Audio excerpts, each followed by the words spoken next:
Hey everyone, welcome to our Meals Your Way Set It and Forget It workshop. We are focusing on the Set It and Forget It collection, which includes the hearty minestrone, pulled chicken, hearty beef stew, home style chicken stew, and the pulled pork.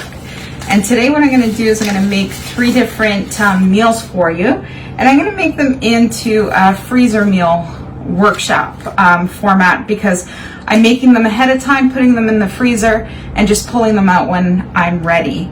So I guess I should introduce myself because some of you don't know who I am. My name is Lisa Duck, and I am a director with Epicure. I've been with Epicure 12 years and absolutely love sharing good food with everyone. So I hope you find the information that I'm going to share with you today very helpful. And let's dig in. So today we're going to use the pulled pork in not a pulled pork way. I mean, this seasoning can be used for so many things other than what's the picture on the package. So today what we're going to be making is smoky and spicy chicken. And it's done in the crock pot, but like I said, we're going to make it in a freezer meal format. So what I'm going to do is I'm going to mix the sauce into my reusable freezer meal bags, and just all I'm going to do, because it calls for potatoes in this recipe, but one thing that I've learned from doing freezer meals over time is that you do not want to freeze raw potatoes. They don't freeze very well. They come out very unappealing, and you wouldn't want them in your meals. So it's best to add your potatoes at the end or at the day of cooking. Now, there are ways to get around that. You can parboil your potatoes, but to me, it's easier just to include it on the recipe that you need to add the potatoes the day of. So today, all we're putting in this bag is the seasoning and the chicken. So I have everything pre-measured just to speed through our workshop a little bit faster. So what I have here is, this is 3/4 cup of applesauce. It's going in the bag. And these little freezer meal stands I found on Amazon are a great find. Helps the bag from tipping over. Now, if you don't have something like this, a pot with the bag in there works just as easy. Then we're going to add 3/4 cup of ketchup. Now, if you don't want to add the ketchup, if you want to watch your sugar, you can always add tomato sauce and maybe just put a little splash of honey or maple syrup just to give it a bit of the sweetness. Then we're going to add 1/4 cup of vinegar. Now, if you have never seen our prep bowls, these are pretty neat things to have around. Not only can you use them to store, but they actually have measurements. You probably can't see it on the camera, but they have measurements on the side, so you can use them as measuring cups as well. And then the last thing, 3/4 cup of water. Now, if you wanted to, you could omit the water and just add it the day of. And I typically do that with my soups, and you'll see that, but my soups and stews. But because I'm making a marinade, I don't want it to be super thick because I want it to coat the chicken nicely while it freezes. And then you'll notice I cut the bag at the bottom so that I'm not cutting off of any of the instructions for a package if I was actually making pulled pork, because you don't want to be the person who is piecing the package together trying to read what you need to add. Because if you're anything like me, what happens is you take this package and you think you're done with it, and then you toss it in the garbage, and then you're back in the garbage about 5 minutes later saying, what didn't I add yet? All right, so I'm just going to take this off. I'm going to seal it up quickly just so I can stir it or mix it up without worrying about it flopping out on me.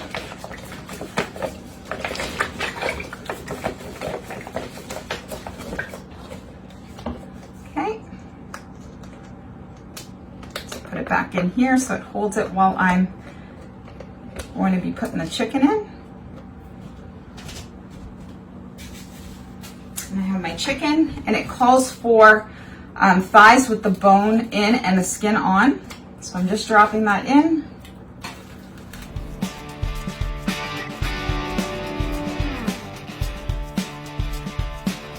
Now when you're making your freezer meals, you always want to make sure that you take them out of the freezer and defrost them so that everything cooks evenly. So you would take this out of the freezer the night before, put it in the morning, and yeah, it's all ready to go. Just have your potatoes ready, your mini potatoes, it calls for the mini ones. Have it ready to add the morning when you put this in your slow cooker, and that meal is ready. Now with the Set It and Forget It workshop, it does come with a complete full color ebook, which has these bonus recipes in them. So they're not the recipes that are on the back of the bag, but they're the bonus recipes. So be sure to check the end of the ebook for these recipes, because I found them very delicious and appealing looking. So that's why we're trying them tonight. The next meal we're gonna make, we're gonna be using the homestyle chicken stew. And we're gonna be making chicken and corn chowder. So let's take this here. So the ingredients call for 2 medium carrots, 2 small potatoes, which again, I'm gonna be omitting and adding the day of, 1 bell pepper, 1 small onion, a pound of boneless, skinless chicken breast or thighs cut into cubes, 2 cups of corn, and then water or broth. Now again, like I mentioned with the soups and stews, I typically omit the water as well, and I add it the day of.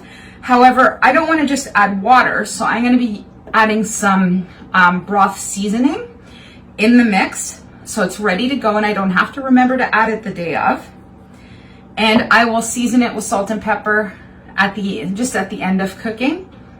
So let's start with this. Now I always put the meat in last, and the reason being is the bag may not fully mix up on you, and you want the meat to be the first into the crock pot, if that makes sense. So if the meat's the last thing in, it's going to be on top. So when you flip the bag into your crock pot, the meat is laying on the bottom where it's going to get the most heat and it's going to cook the easiest. So in this bowl, I've already taken the liberty to cut up my carrots, peppers, and onions. So I'm just going to add that to the bag.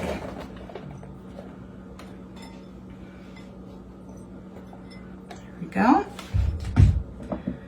Then in here I have my 2 cups of corn.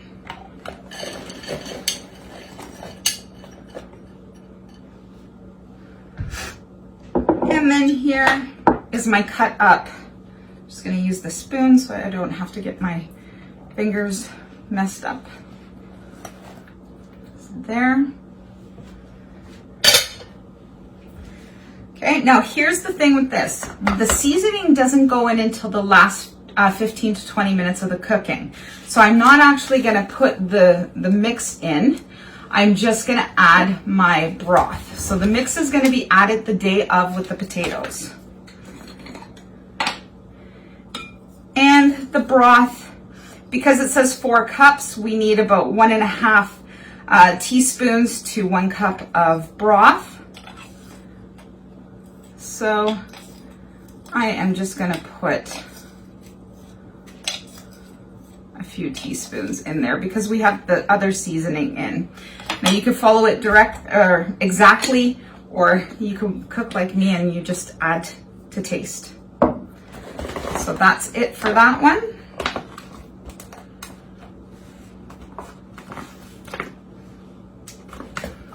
And that one is ready to go. See how quick these go together? Okay, so now the last one, we're gonna make our beef and barley soup. Now when a recipe calls for your protein to be browned, be sure to brown it before you're putting it in, because that adds the extra flavor that you need in your stew, or your soup in this case. So what it calls for is, oil to brown the beef, which I've already done. It calls for 3 carrots, 2 celery stalks, 2 cups of sliced mushrooms. Now, I'm not a fan of mushrooms in a soup. So I've taken the mushrooms out and I've added 1 small onion. Awesome thing about Epicure is you can customize it to your own taste. So these are guidelines, remember that. You can add and omit whatever you'd like. So keep that in mind when you're making any recipe that you find on our Epicure website. Then it calls for some pot barley, tomato paste, water, again, which I'll add at the end, and our hearty beef stew seasoning. So in here, I have our carrots, celery, and onions all chopped up. The great thing about this as well, you can decide how big or small you want the vegetables cut up based on how your family enjoys the meals. We like our veggies nice and small and tender. Other people prefer their veggies bigger, so they're a little bit more firm when you bite into them. So cut them how you'd like. And again, that's how you customize the meals. So the next thing I'm going to do is I'm going to add our 2/3 cup of barley. I absolutely love barley soups. Then 2 tablespoons of tomato paste. I'm using our 4-in-1 spoon here, which is super handy because it has all the measurements in this 1 spoon. And I'm just gonna squeeze this out. I tend to buy my tomato paste in a tube so that I'm not wasting it.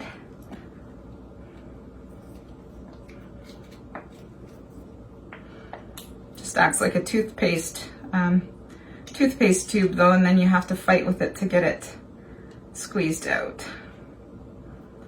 There we go.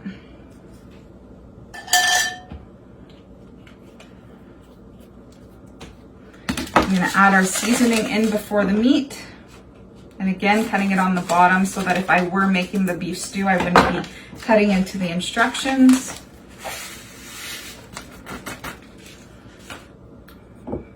And then our browned stewing beef.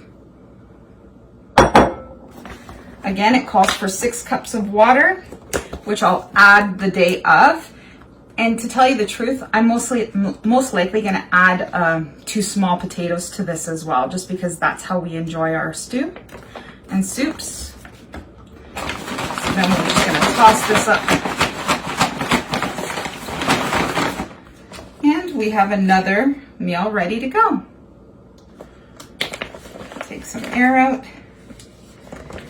And then these can stack nicely in the freezer, and they're ready for you when you're ready to eat them. Hope you guys enjoyed this, and be sure to check out all the other recipes that are included in the guide. And don't hesitate to go on our customer-facing website, because there's a ton of recipes available for each of these seasoning packages as well.